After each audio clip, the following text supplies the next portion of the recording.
Hi Internet, welcome to the Greg Troyan YouTube channel. It's Thin Lizzy Thursday.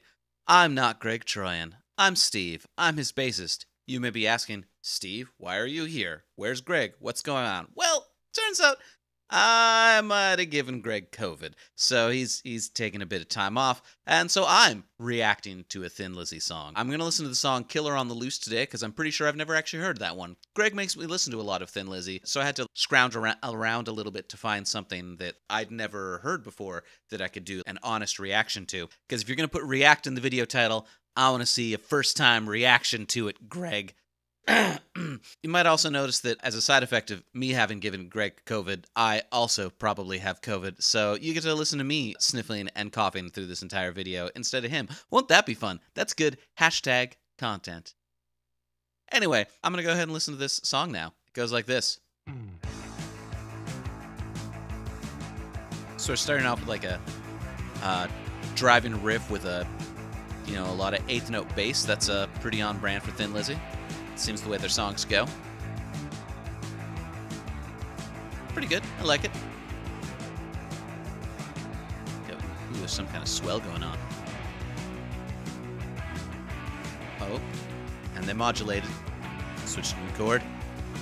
It's a lot of build.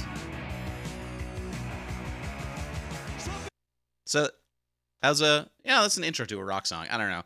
Greg tells me that the key thing is I have to periodically pause and just like talk about what happened, because that increases the fair use application of the video. That means that this is really commentary on the source material rather than just playing back another song that you could have listened to in a different YouTube video instead. So I'm going to comment on that intro, which was a pretty standard rock song intro for the era. I mean, this is what Thin Lizzy does. Is they do rock songs. That was a rock song intro. They did a pretty good job of that. No complaints with this song so far. It's exactly the sort of thing I would have expected.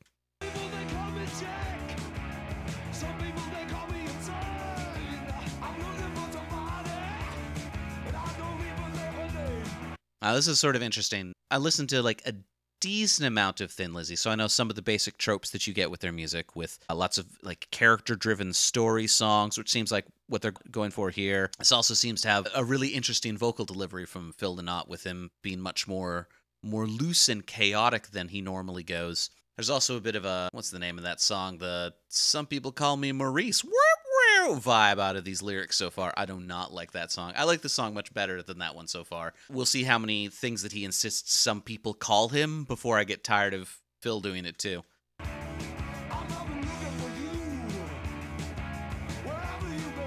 That was some good subtle doubling of the vocals there.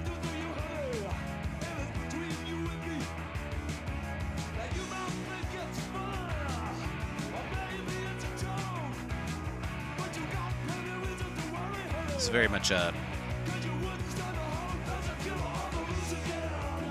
it's a very standard use of chord progression there, where they're like, we got right on the one chord, dun, dun, dun, dun, dun, dun, dun, dun, dun, dun, for a long time, and then eventually go to the 5 or the 4. I'm not actually good at picking out which chord is which by ear. I'm just sort of guessing based on what people usually do. Probably the 4 or the 5 that they went up to.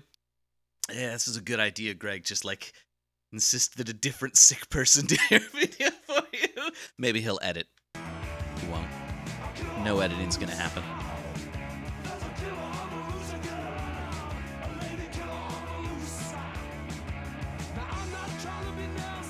Is Chinatown a concept album? I don't actually know for sure, but I feel like this one might be one of their, like Johnny the Fox might be one of their story albums. I should not talk over it. Is this one of their story albums where ostensibly all of Chinatown is about one small group of characters? Because I'm not following the story very well so far, but it might just because I didn't listen to the rest of the album, or just because I'm interrupting Phil the entire time. How rude of me.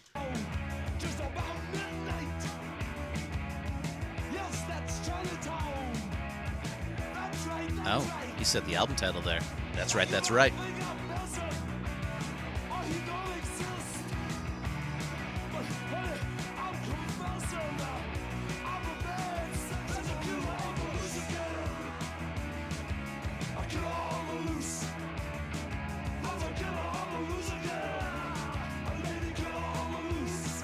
Lady Killer on. This is not just any killer on the loose. So, actually about a murderer, or what's going on? I do like what they're doing with the BG Vox in this chorus here, with the low parts sort of anchoring things below Phil's pretty frantic delivery. That works well. I like that.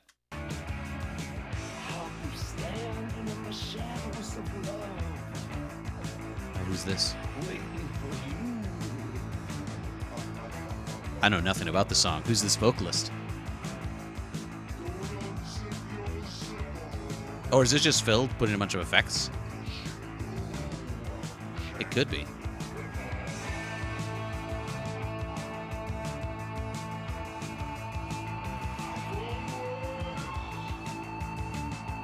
It's an interesting interlude. Okay, there's the solo.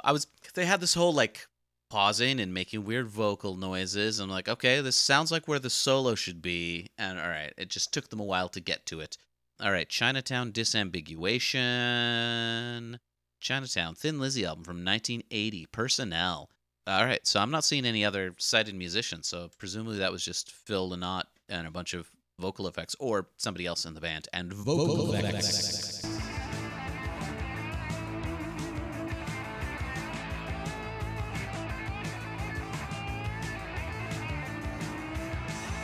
It's a good solo. I like it. Now, still going. Ooh, that was fun with the... That was fun, though. The the echo effect on the guitar this time. That's a different effect than what he was using on the vocals, but still an effect.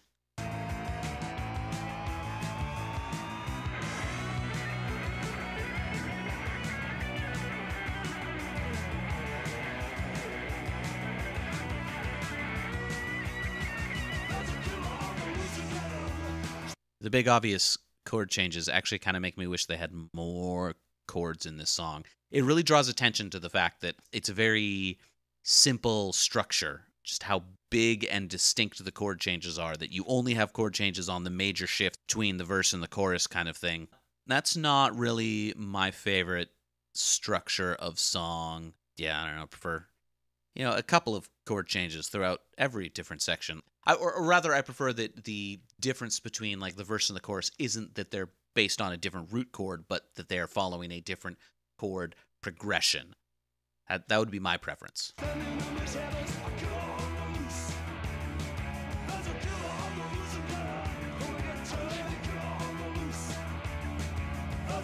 Brought to you by coffee. Standing in the shadows of love.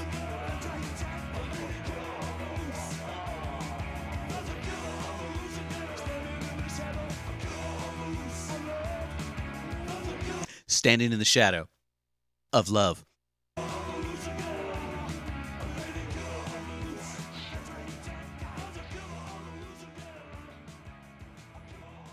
So this raises a lot of interesting questions of, is this about like a literal murderer, or is this about a lady killer? And the idea of him being on the loose again is what? That he just got out of a long-term relationship, or is that why he's on the loose? Is now he's free to go do his killing.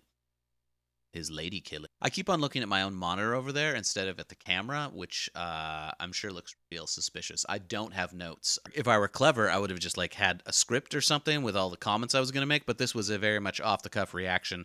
Greg, I hope this is the content that you needed, because this is the content that I generated. You should listen to our music at lipstickgeneration.com and the name Lipstick Generation wherever you find stuff. I'm also in a band called Regdar and the Fighters, and by band, I mean it's me and that DDR pad right over there controlling a different computer. Buy our albums. We're great. Happy Thin Lizzy Thursday.